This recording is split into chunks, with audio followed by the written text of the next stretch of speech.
good morning sa inyong lahat, no? May bago na naman tayong isi-share dito sa aking pilan. Yan.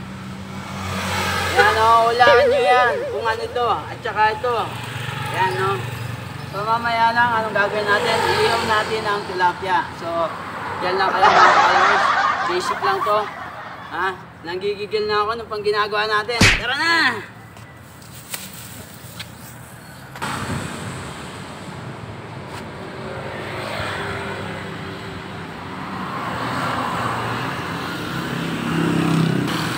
Yan mga followers, oh.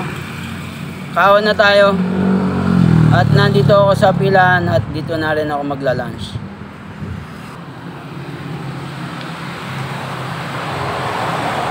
Kaya mga followers, luto na ang ating inangan. Ayan po mga tropa ko, mga betsi ko dyan, mga followers ko. Kawan na tayo. Yan, oh, may kamatis po, oh. Tsaka sili, oh. Pero bago yan, unahin na natin sili. Tapos yung kamatis, oh.